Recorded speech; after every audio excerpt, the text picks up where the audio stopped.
Price the Lord. കർത്താവായ യേശുക്രിസ്തുവിന്റെ ധന്യനാമത്തിൽ എല്ലാവർക്കും സ്നേഹവന്ദനം. ഇമ്മാനുവേൽ പ്രേയർ മിഷന്റെ ഉറവ് എന്ന ഈ പ്രോഗ്രാമിലേക്ക് ഏവർക്കും ഹാർദവമായ സ്വാഗതം. എല്ലാ പ്രിയപ്പെട്ടവരും ക്ഷേമമായി ഇരിക്കുന്നു എന്ന് കരുതുകയാണ്. എല്ലാ പ്രിയപ്പെട്ടവരെയും ഓർത്തുകൊണ്ട് ഞങ്ങൾ പ്രാർത്ഥിക്കുന്നു. മുന്തിരിച്ചക്കനടുക്കലിരുന്നു കൊണ്ട് ഗോതമ്പ് വിധിക്കുന്ന ഗിദെയോനെ കണ്ടിട്ട് യഹോവയുടെ ദൂതൻ പറഞ്ഞു, ഈ ബലത്തോടെ പോക, ഞാൻ നിന്നോട് കൂടെയുണ്ട്.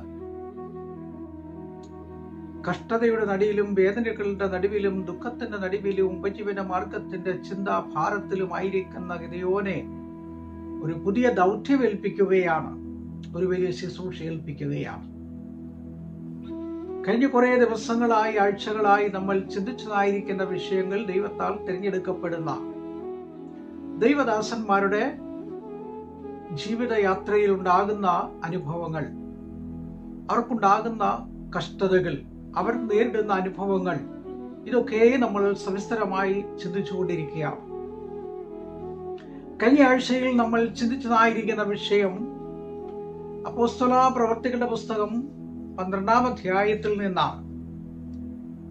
അതിന്റെ 5-ാമത്തെ വാക്യം വായിക്കുന്നത് ഇങ്ങനെയാണ്, 4 വായിക്കുന്നത് ഇങ്ങനെയാണ്: ഇങ്ങനെ പത്രോസിനെ തടവിൽ സൂക്ഷിച്ചു വരുമ്പോൾ സഭ ശ്രദ്ധയോടെ അവനു വേണ്ടി പ്രാർത്ഥന കഴിച്ചു പോന്നു.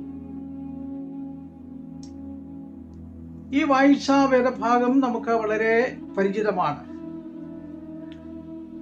കഴിഞ്ഞ ദിവസം നമ്മൾ ചിന്തിച്ചതായിരിക്കുന്ന വിഷയമാണ് ദൈവത്താൽ തിരഞ്ഞെടുക്കപ്പെട്ടതായ ദൈവദാസനായ പത്രോസ് 1-ാം നൂറ്റാണ്ടിൽ കർത്താവിന്റെ വേലയോടുള്ള ബന്ധത്തിൽ ശുശ്രൂഷയ്ക്കായി ഇറങ്ങി പുറപ്പെടുമ്പോൾ തനിക്ക് മുൻപിൽ കടന്നു വന്നതായിരിക്കുന്ന പ്രതികൂലങ്ങൾ, തനിക്ക് മുൻപിൽ വന്നതായിരിക്കുന്ന പ്രതിസന്ധികൾ അതെത്ര വലുതായിരുന്നു. കൂടെയുണ്ടായിരുന്ന സഹോദരന്റെ അനുഭവങ്ങൾ തന്നെ വളരെ വേദനിപ്പിച്ചതായിരുന്നു. ഈ കണ്ടതായിരിക്കുന്ന കാഴ്ചയ്ക്ക് മുൻപിൽ തുടർന്നുള്ളതായിരിക്കുന്ന ശുശ്രൂഷകൾക്ക് മുൻപോട്ട് പോകാൻ കഴിയുമോ എന്ന് പോലും ഭയപ്പെട്ട് നിൽക്കുന്ന ഒരു കാലഘട്ടം. ഒരു കർത്താവിന്റെ ശുശ്രൂഷയ്ക്കായി ഇറങ്ങിയിട്ട് തനിക്ക് നേരിടുന്നതായിരിക്കുന്ന കാരാഗ്രഹവാസത്തിന്റെ അവസ്ഥകളെ ഓർത്തുകൊണ്ട് വളരെയധികം ഭാരപ്പെടുന്ന ഒരു ദൈവദാസനെ നമുക്കവിടെ കാണാം. ക്രിസ്തീയ ജീവിതത്തിൽ ഇറങ്ങിത്തിരിച്ചിട്ട്, ദൈവനാമം ധരിച്ചിട്ട്, ദൈവവേലയ്ക്ക് ഇറങ്ങിയിട്ട്, ദൈവപ്രവൃത്തി ചെയ്യാൻ വേണ്ടി തീരുമാനത്തോടെ ഇറങ്ങിയിട്ട് അവർക്കുണ്ടാകുന്ന ചില അനുഭവങ്ങൾ, അവർക്കെതിരെ കടന്നു വരുന്ന പ്രതികൂലങ്ങൾ, അവർ നേരിട്ടുകൊണ്ടിരിക്കുന്ന അനുഭവങ്ങൾ, ഇതൊക്കെ വളരെ ക്ലേശകരമായ അവസ്ഥയിലൂടെയാണ് നമുക്ക് കാണാൻ കഴിയുന്നത്. ദൈവദാസനായിരിക്കുന്ന പത്രോസ് കാരാഗൃഹത്തിൽ കിടക്കുമ്പോൾ തന്റെ ഒരു വിടുതലിന് വേണ്ടിയും മോചനത്തിനു വേണ്ടിയും ദൈവികമായ പ്രവൃത്തി വെളിപ്പെടേണ്ടതിനു വേണ്ടി സഭയുടെ ശക്തമായ പ്രാർത്ഥന നടക്കുകയാണ്. നമ്മുടെ ക്രിസ്തീയ ജീവിതത്തിൽ ഓരോ പ്രിയപ്പെട്ടവരും ഇന്നും വിവിധ ഇടങ്ങളിൽ ഇരുന്നു കൊണ്ട്, വിവിധ സഭകളിൽ ഇരുന്നു കൊണ്ട്, വീട്ടിലിരുന്നു കൊണ്ട്, മുറിക്കകത്തിരുന്നു കൊണ്ട്, 4 പേര് കൂടുന്ന സ്ഥലങ്ങളിൽ ഇരുന്നു കൊണ്ട് ഓരോ വിഷയങ്ങൾ അടങ്ങുന്ന ഭാരപ്പെടുത്തുന്ന വിഷയത്തിന്റെ മുൻപിൽ പ്രാർത്ഥിക്കുകയാണ്. അതേ, വിവിധ രാജ്യത്തുള്ളതായ പ്രിയപ്പെട്ടവരുണ്ട്, വിവിധ ഇടങ്ങളിൽ ജോലി ചെയ്യുന്നവരുണ്ട്, ബിസിനസ് ചെയ്യുന്നവരുണ്ട്, യാത്ര ചെയ്യുന്നവരുണ്ട്, കുടുംബ പശ്ചാത്തലത്തിൽ ജീവിക്കുന്ന പ്രിയപ്പെട്ടവരുണ്ട്, കുടുംബ പ്രശ്നങ്ങൾ അഭിമുഖീകരിച്ചു കൊണ്ടിരിക്കുന്ന വ്യക്തികളുണ്ട്. ഇവരുടെ എല്ലാം ജീവിതത്തിലെ പ്രതിസന്ധികൾ, പ്രശ്നങ്ങൾ കണ്ടറിഞ്ഞ് പ്രാർത്ഥിക്കുന്ന ഒരു കൂട്ടം ജനങ്ങളുണ്ട്. അതുകൊണ്ടാണ് ദൈവദാസന്മാരായിരിക്കുന്ന പ്രിയപ്പെട്ടവരോട് പറയുന്നത്, ഞങ്ങൾക്ക് വേണ്ടി പ്രാർത്ഥിക്കണമേ എന്ന്.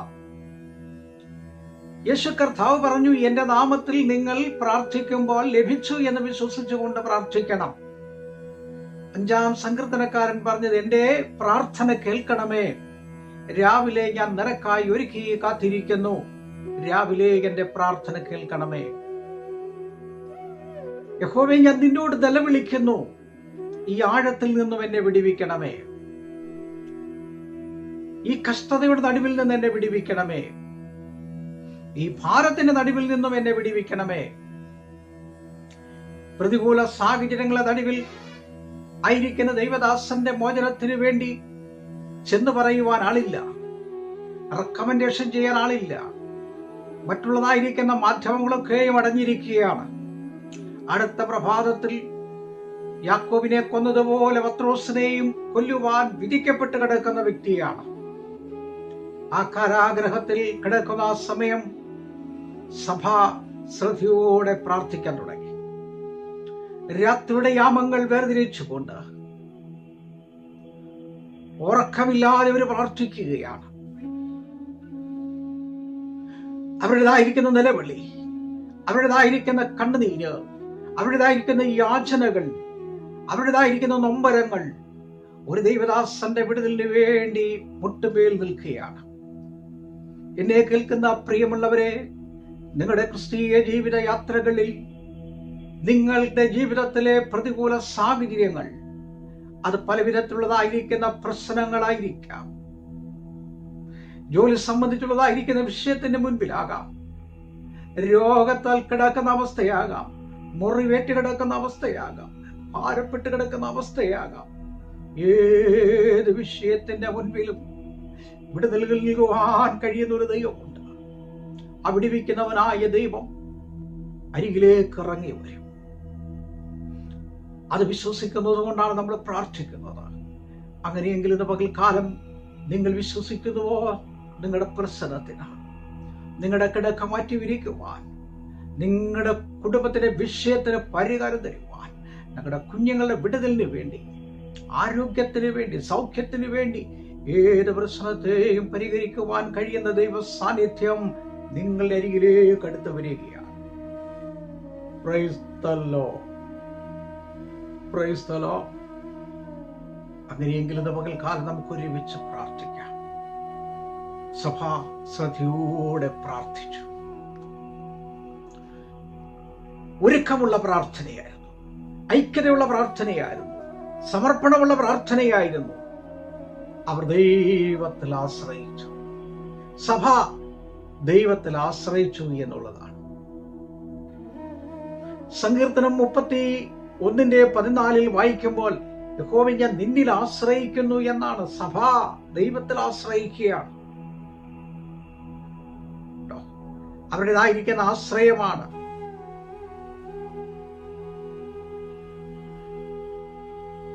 ദിനവൃത്താന്തന്റെ 2-ാം പുസ്തകം 20-ാം അധ്യായം നമ്മൾ വായിക്കുമ്പോൾ അവിടെയും ഒരു വലിയ പ്രശ്നത്തിന് നടുവിൽ കടന്നു പോകുന്ന ഒരു രാജ്യം, അവർക്ക് നേരിട്ട് വന്നിരിക്കുന്ന പ്രതികൂലങ്ങൾ, അവരെ രാജ്യത്ത് ശത്രു പ്രവേശിച്ചിരിക്കുന്നു, അവരോട് നേരിടുവാൻ കഴിവില്ല.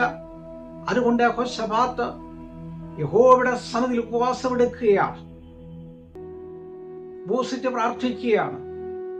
അത് ദേശമെല്ലായിടത്തും വിളംബരം ചെയ്ത് സകല ജനങ്ങളെയും ഒരുമിച്ച് ദേവാലയത്തിൽ കൂട്ടി അവിടെ നിന്നുകൊണ്ട് പറയുകയാണ്, കഴിഞ്ഞ കാലങ്ങളിൽ ഞങ്ങളുടെ പിതാക്കന്മാർക്ക് കഷ്ടതയും പ്രയാസവും വന്നപ്പോൾ, രോഗവും ദുഃഖവും വന്നപ്പോൾ, പട്ടിണിയും പൈതാഹവും വന്നപ്പോൾ, തളർച്ചകൾ വന്നപ്പോൾ, വീഴ്ചകൾ വന്നപ്പോൾ, നൊമ്പരം വന്നപ്പോൾ, അവർ യഹോവയുടെ സന്നിധിയിൽ ഇവിടെ ഇരുന്ന് കരഞ്ഞു.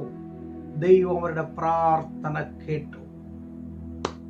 എന്നെ കേൾക്കുന്ന പ്രിയമുള്ളവരെ, നിങ്ങളുടെ പ്രശ്നങ്ങൾ ഏതുമാകട്ടെ, ഏത് വിഷയത്തിന്റെ നടുവിൽ ഒരു വിടുതലുണ്ട്.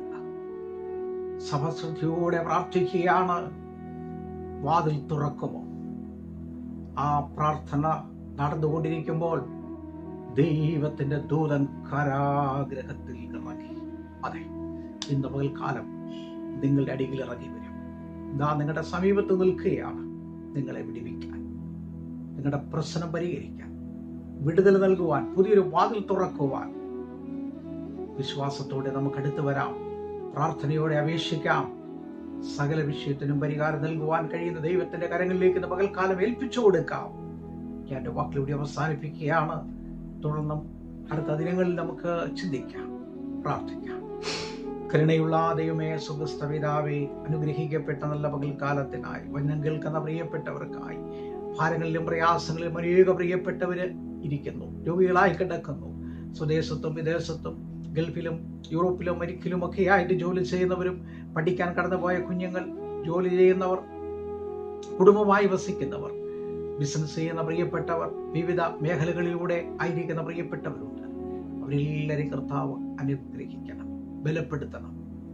ഇന്നെ കേൾക്കുന്ന പ്രിയപ്പെട്ട അനേകരുണ്ട്. രോഗത്താൽ ഭാരപ്പെടുന്നവരുണ്ട്, പ്രശ്നങ്ങളാൽ ഭാരപ്പെടുന്നവരുണ്ട്. അവർക്ക് ദൈവം ആശ്വാസവും വിടുതലും നൽകുമാറാകണം. പ്രാർത്ഥന കേട്ടതിനായി യേശുവിൻ നാമത്തിൽ തന്നെ ആമേൻ. Price the Lord. ദൈവം നിങ്ങളെല്ലാവരെയും അനുഗ്രഹിച്ച് കാക്കുമാറാകട്ടെ. പ്രാർത്ഥനാ വിഷയങ്ങൾ അറിയിക്കുക, ഞങ്ങൾ നിങ്ങൾക്ക് വേണ്ടി പ്രാർത്ഥിക്കും. ഈ വചനങ്ങളാൽ ദൈവം നിങ്ങളെല്ലാവരെയും ശക്തീകരിക്കട്ടെ. ആമേൻ, ആമേൻ.